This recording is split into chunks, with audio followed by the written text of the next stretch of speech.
국민노조 조합원 여러분, 안녕하십니까? 선거에서 승리하기 위해서는 항상 유권자 표 모으기를 해야 합니다. 상대 후보보다 한 표 더, 이것이 선거에서 가장 중요한 슬로건입니다. 그러나 표는 고정되어 있지 않고 바람처럼 흘러다니기 때문에 쉽게 모아지지 않습니다. 그리고 선거운동과 유권자 표 모으기는 다르다는 것을 말씀드리고 싶습니다. 선거운동은 전체 유권자를 대상으로 하는 것이 일반적입니다. 그러나 유권자 표 모으기는 전체 유권자를 대상으로 하는 것이 아닙니다.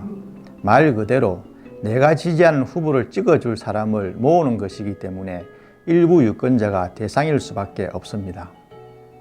그래서 유권자 표 모으기를 위해서는 몇 가지 기본 공식을 이해하고 접근하는 것이 좋습니다. 우선 기본적으로 선거운동에서 표 모으기의 샘플은 국회의원 선거구를 대상으로 설명할 수 있습니다. 여러 종류의 선거가 있지만 대부분의 선거에서 국회의원 선거구 중심으로 선거운동이나 유권자 표 모으기가 진행되기 때문입니다. 첫 번째 공식은 유권자 30% 확보에 주력하라는 것입니다. 왜 유권자의 30%일까요?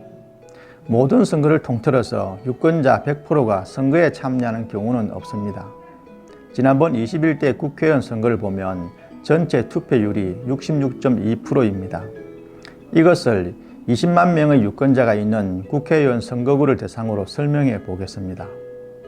20만 명의 30%는 6만 명입니다.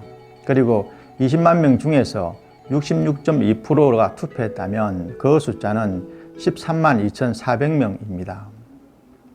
이 중 절반이 66,200표입니다. 그러니까 20만 명의 유권자 중에서 30%에 해당하는 6만 명의 표 모으기에 성공하면 거의 당선이라고 보면 되는 것입니다. 우리나라 선거에서 2명이 경쟁하는 1대1 선거는 거의 없습니다. 최소 3명이나 4명의 후보가 출마하기 때문에 유권자 30% 표 모으기에 성공하면 설사 30%까지 다 모으지 못한다 해도 아예 노력하지 않는 다른 경쟁 후보에 비해 승리의 가능성이 높다고 볼 수 있습니다. 첫 번째 공식은 조금만 생각하면 누구나 알 수 있는 사실입니다. 그렇기 때문에 가장 상위에 놓고 항상 기억해야 하는 원칙이기도 합니다. 이 유권자 30% 원칙을 여러분 주변의 표 모으기에 적용시킨다면 이렇습니다. 선거가 시작되면 내 주변의 모든 사람이 아니라 내가 아는 모든 사람 중에서 30%만이라도 지지 그룹으로 모아야 한다는 것입니다. 선거에서 유권자 표 모으기는 멀리 있는 사람의 표가 아닙니다. 항상 만나고 대화하고 생활하면서 접촉하는 사람들 중에서 나에게 깊은 신뢰를 가진 유권자의 표가 가장 중요합니다.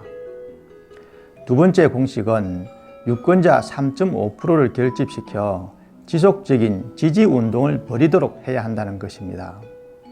이 공식을 이해하기 쉽게 설명하기 위해 유권자 20만 명에서 3.5%를 계산해 보겠습니다. 20만 명의 3.5%는 7,000명입니다. 7,000명의 3.5%는 245명입니다. 245명의 3.5%는 8명 정도입니다. 유권자 표 모으기가 가까이 있는 사람을 모으는 것에서 시작된다는 것을 충분히 인식했다면 처음에 핵심 운동원 8명을 조직하고 그 다음에 핵심 운동원 8명이 강력 지지자 245명을 조직하도록 합니다. 그런 후에 강력 지지자 245명으로 하여금 우호적 지지자 7,000명을 연결하도록 해야 합니다. 우호적 지지자 7,000명이 연결된 후에 매우 중요한 순간이 나타나게 됩니다. 이때 나타나는 것이 유권자 13.4% 지지를 획득하는 것입니다. 20만 명의 13.4%는 26,800명입니다. 통상적으로 이 정도의 지지율을 확보하는 순간 급격한 상승으로 이어져 20만 명의 유권자 중에서 30%에 해당하는 6만 명의 유권자를 모을 수 있는 결정적 계기를 확보하게 되는 것입니다. 우호적 지지자 7,000명이 확보가 되고 이를 바탕으로 13.4%의 지지 획득으로 가기까지는 어느 정도의 물리적 시간과 꾸준함을 유지하는 인내가 필요합니다. 그렇기 때문에 이 기간에 조급함을 참아내는 것이 후보나 지지자들에게는 매우 중요합니다. 그런데 이 작업이 그렇게 쉬운 일이 아닙니다. 유권자 표 모으기는 후보의 선거운동으로 만들어지는 여론이나 인기에 의존하는 것이 아니기 때문입니다. 유권자 표 모으기는 철저히 밑바닥에서부터 조직적으로 이루어져야 한다는 것입니다. 그만큼 성과가 눈에 띄지도 않고 쉽게 인정받기도 어려운 작업입니다. 그래서 대부분 형식적으로 하는 경우가 많습니다.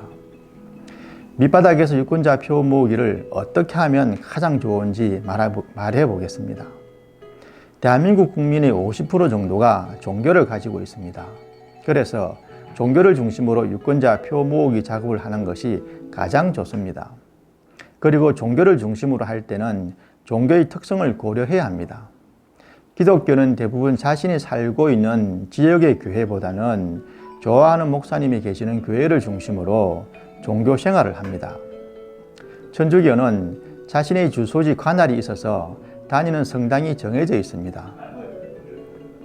이를 고려하면 기독교는 교회에 다니는 교인 중심으로 영향력 있는 장로나 전도사 중심으로 조직을 만들면 좋습니다. 반면에 천주교는 동별, 직능별로 조직을 만들면 대부분 관할 지역에 거주하는 유권자를 포함할 수 있게 됩니다. 이런 방법으로 기독교, 천주교, 불교 등에서 8명의 핵심 운동원이 약 245명 정도의 강력 지지자 그룹을 만들 수 있는 것입니다. 245명에 해당하는 사람들은 대부분 장로이거나 전도사 아니면 동대표, 단체 대표들입니다. 때문에 이 245명이 각각 자신의 활동 영역에서 30명 정도의 사람을 모으는 것은 어렵지 않습니다. 왜냐하면 대부분 같은 생각을 공유하거나 공동의 사회적 활동을 하는 사람들일 것이기 때문입니다. 그러면 245명의 강력 지지자 그룹이 7,350명의 유권자표를 모으게 되는 것입니다. 그리고 245명은 강력 지지자들이기 때문에 관심 분야를 3에서 4개 정도 나누어서 각 분야마다 30명 정도 확보하게 되면 최소 22,000명 이상의 유권자와 접촉할 수 있게 되는 것입니다. 이 과정을 차분하게 진행하면 앞에서 언급했던 유권자 13.4%의 확고한 지지로 상대 후보를 추월할 수 있는 포인트에 도달하게 되고 유권자 30%를 확보하는 결정적 계기가 마련된다는 것입니다. 유권자 표 모으기의 공식을 성공적으로 진행하기 위해서는 동시에 병행되어야 할 것이 있습니다. 첫째가 모아야 할 표가 어디 있는지 알아야 한다는 것입니다. 김서방 동네에 가서 박서방을 찾을 수 없지 않겠습니까? 교회에 가서 불교 신자를 찾을 수도 없지 않겠습니까? 무작정 거리로 나가서 유권자를 잡을 수도 없는 노릇입니다. 그래서 흔히 하는 것이 선거 전선 파악입니다. 선거 전선을 파악한다는 것은 다르게 말하면 유권자의 표가 어떻게 움직이고 있는지 파악한다는 의미입니다. 쉽게 설명드리면 이렇습니다. 서울 종로구 사직동에서 2018년 지방선거에서 A정당 후보가 54%를 득표했는데 2020년 총선에서는 30%를 득표했습니다. 반면 회화동에서는 2018년 지방선거에서 A정당 후보가 35%를 득표했는데 2020년 총선에는 30%를 득표했습니다. 사직동에서는 표 이동이 24% 있었고 회화동에서는 5% 있었습니다. 그러면 A정당 입장에서는 어디서 표를 찾아야겠습니까? 사직동입니다. 사직동에서 많은 표가 빠져나갔다는 것은 원래 A정당 지지자가 실망해서 지지를 철회했거나 무당파였던 서잉보트가 다른 정당으로 지지를 옮겼다는 것입니다. 그렇기 때문에 A정당은 다시 새로운 인물이나 정책 등을 내세워 지지를 철회한 유권자를 찾아와야 하는 것입니다. 이런 방식으로 선거구마다 동별로 표가 어떻게 움직이는지를 분석하여 어느 지역을 어떤 대상을 집중적으로 공략할 것인지 알아야 한다는 것입니다. 예를 들어 주부를 집중 공략할 것인지, 학부모를 공략할 것인지, 40대를 공략할 것인지, 50대를 공략할 것인지 판단해야 하는 것입니다. 둘째는 가능한 위에서 언급한 8명의 핵심 운동은 245명의 강력한 지지자 그룹, 7,000명의 우호적 지지자 그룹을 SNS망으로 피라미드처럼 단계적으로 연결해야 한다는 것입니다.